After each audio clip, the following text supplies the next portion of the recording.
할렐루야, 반갑습니다. 오늘은 요한계시록 11장 가도록 하겠습니다. 11장에 오시면 두 정인의 모습을 만나게 됩니다. 11장 1절에 가시면 내게 지팡이 같은 갈대를 주며, 이 지팡이 같은 갈대의 사용 용도가 뭐냐면 성전을 청량하는 것이죠. 계시록 21장 15절에도 가시면 금 갈대자를 가지고 예루살렘 성을 청량하였더라 라고 말을 하고요. 에스겔서 40장에서도 가면은 청량하는 장면이 나옵니다. 예, 하나님이 성전과 그리고 제단과 그 안에서 경배하는 자들을 청량하되 이렇게 되어 있어요. 그러니까 자세히 보시면 하나님의 성전, 교회를 얘기하겠죠. 오늘날로 하면. 그리고 그 안에 있는 제단, 범위가 좀 더 좁혀지고 있죠. 그리고 그 더 좁혀져서 그 안에 있는 경배하는 자를 청량한대요. 그러니까 하나님은 제가 섬기고 있는 교회가 등대교회인데 이 등대교회를 청량하시기도 하지만 등대교회에 속한 성도 한 사람 한 사람에 대해서 더 많은 집중을 하신다는 거죠. 이 말씀은 무슨 말씀이냐면 구원은 하나님과 성도 한 사람과의 관계라는 거예요. 공동의 예배가 필요하고 또 공동의 하나님과의 교제도 필요하지만 결국은 구원의 문제에 갔으면 1대1의 관계라는 거예요. 그리고 또 2절에서 이렇게 말씀하죠. 성전 바깥 마당은 청량하지 말고 그냥 두라.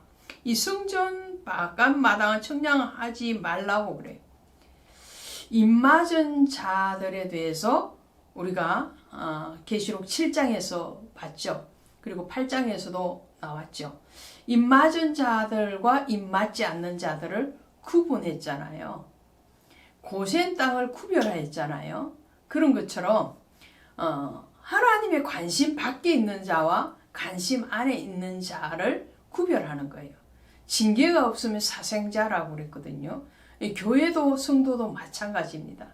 때로는 하나님의 청량의 범위 안에서 징계라는 도구를 사용하실 수도 있고 또 상이라는 도구를 사용하시지만 그것은 오면하게 하나님의 관심과 하나님의 구원 안에 있는 자를 향한 하나님의 사랑의 표현이라는 거죠. 오늘 이 성전 바깥 마당은 청량하지 말아요. 버려진 자식이에요. 마태복음 22장의 혼인잔치의 비유를 보면은 예봇을 입지 않고 오는 자를 내어 쫓죠. 또 주님은 마태복음 3장에서 자기 타작 마당에서 알곡과 죽정이를 갈라낸다고 그래요. 베드로전서 4장에 가시면 하나님의 집에서 심판을 시작한다라고 말씀하는 거예요. 하나님의 관심이 어디에 있느냐면 택한 백성에게 있고 하나님이 세우신 교회에 있다는 거예요. 그리고 이 버려둔 이방인들은 거룩한 성을 42달 동안 짓밟으리라. 이 42달이라는 숫자가 등장을 하는데 이 42달을 햇수로 나누면 3년 6개월이 되고요. 날수로 나누면 1260일이 되는 거죠. 성경에 특별히 계시록에 많은 숫자들이 등장을 합니다. 근데 그 등장하는 숫자들을 문자 그대로로 이해를 하시면 잘못된 이해가 될 수가 많습니다. 그러면은 문자적인 해석이 아니라 영적인 의미를 우리는 찾아내야 된다는 거죠.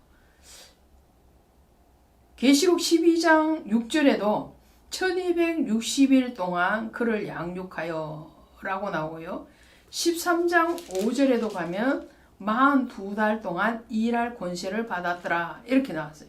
이 42달 1260일은요. 이스라엘 백성들이 광야에서 진을 쳤던 숫자입니다. 그러니까 이 성도가 광야와 같은 이 세상을 살아가는 동안에 하나님과의 관계를 점점점 더 좁혀가는 그런 날수, 연단의 날수라고 할 수도 있겠죠. 또 이 42달이라는 것은 예수 그리스도의 초림부터 재림까지의 기간이라고도 할 수 있고요. 믿는 자에게는 구원의 시간이고 믿지 아니한 자에게는 심판의 시간이라고도 할 수 있습니다. 역사적으로는 BC 168년 6월부터 BC 165년 12월까지 안티오쿠스에 의해서 예루살렘이 박해를 받던 그 기간이기도 합니다.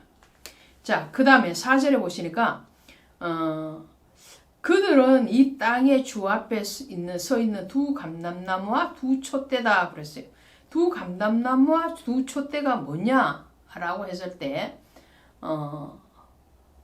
일부분의 성경 해석가들은 스룹바벨과 요수아다라고도 말을 합니다. 또 이 두 감람나무는 정인의 수, 둘이라는 것은 정인의 숫자잖아요. 그래서 두 정인이 되는데 이 두 정인이 누구냐 했을 때 하나님과 예수 그리스도다. 요한복음 8장 18절에 가시면 내가 나를 위하여 정언하는 자가 되고 나를 보내신 아버지도 나를 위하여 정언하시니라 그랬어요. 그러니까 하나님과 예수 그리스도다 라고도 하지만 전체적인 문맥을 보면 이것은 교회와 성도를 가리키고 있습니다. 왜 그런가 하면요. 출애굽기 27장 20절 이하에 가면 너는 또 이스라엘 자손에게 명령하여 감나무로 짠 순수한 기름을 등불을 위하여 내게로 가져오게 하고 끊이지 않게 등불을 켜되 아론과 그의 아들들로는 요 앞에서 그 등불을 보살피라. 그러니까 아론과 그의 아들들, 제사장이죠. 제사장들은 등불을 관리할 책임이 있어요. 꺼지지 않도록. 그러면 꺼지지 않기 위해서는 제사장의 관리도 필요하지만 누구도 필요하냐면 이스라엘 백성들의 헌신이 필요해요. 감람류를 가지고 와서 그 등불에 불을 밝혀야 되거든요. 그러니까 예수 그리스도께서 요한복음 8장이나 9장에 가시면 내가 세상에 있는 동안에 세상의 빛이로다. 그러면서 성도들에게는 너희가 생명의 빛을 받으리라 말씀을 하세요. 또 마태복음 5장 14절에 가시면 너희는 세상의 빛이다 라고 말씀해요. 예수님이 빛이고 우리도 빛인 거예요. 그것은 예수 그리스도의 복음의 사역을 예수님이 감당했던 것처럼 하나님의 정인으로의 사명을 감당했던 것처럼 교회와 성도가 궁극적으로 해야 될 일은 복음의 빛을 비추는 것이다 라고 할 수가 있겠죠.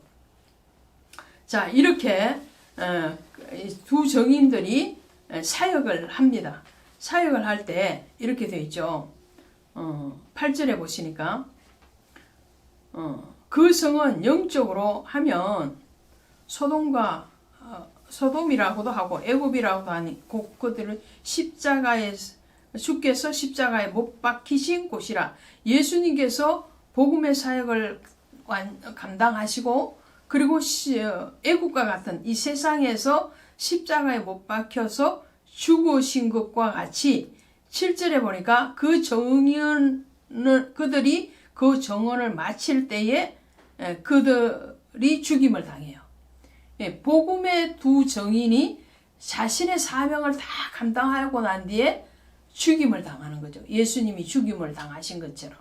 근데 그 죽임으로 끝나는 것이 아니고 11절에 가면은 3일 반 후에 하나님께로부터 생기가 그들 속에 들어가며 그들이 발로 일어서니 구경하는 자들이 크게 두려워하더라. 부활을 얘기하는 거예요. 발로 일어섰대. 부활.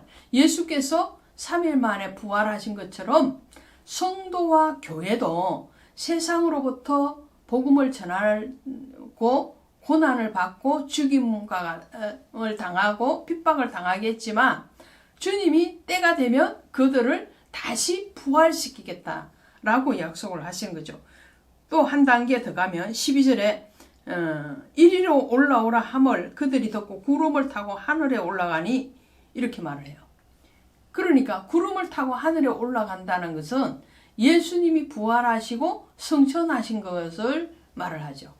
그와 같이 이 땅의 정인의 사명을 감당하는 교회와 성도들도 자신의 사명을 다 감당하고 나면 죽고 다시 부활하고 그리스도 앞에 들림을 받는 승천을 할 것이다 라는 것을 말씀합니다. 로마서 6장 5절에 가시면 만일 우리가 그 죽으심을 본받아 연합한 자가 되었으면 또한 그의 부활을 본받아 연합한 자가 되리라.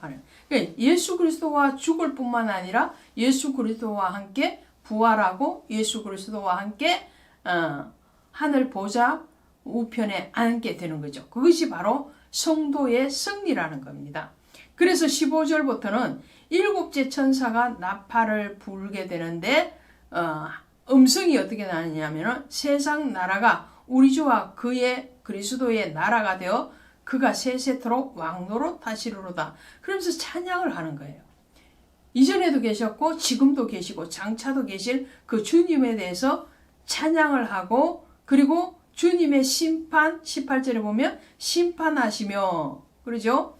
또 경외하는 자들에게 상 주시며 땅을 망하게 하는 자들 믿지 아니한 자들에게 멸망하시. 그러니까 예수 그리스도는 이 모든 권세를 가지고 계시는 거예요. 예수 그리스도께서 심판의 권세 또 상주심의 구원의 권세 또 멸망의 권세를 그리스도께서 가지고 계심에 대해서 성전에서 찬양하는 것으로 일곱째 나팔을 완성하게 됩니다. 오늘 여러분에게 고난이 있습니까? 땅에서 복음을 전하다가 핍박과 박해가 있습니까? 힘듦이 있습니까? 그러나 요한계시록에서 또 성경 전체에서 반드시 그리스도 예수께서 그 고난 당하는 자를 다시 구원 뿐만 아니라 상급으로 또 하늘 보좌 우편으로 초청하는 그 역사를 약속하고 계십니다. 약속의 주님을 붙드시고 모든 고난과 또 사역의 힘듦 가운데서 위로를 받으시기를 바랍니다. 고맙습니다.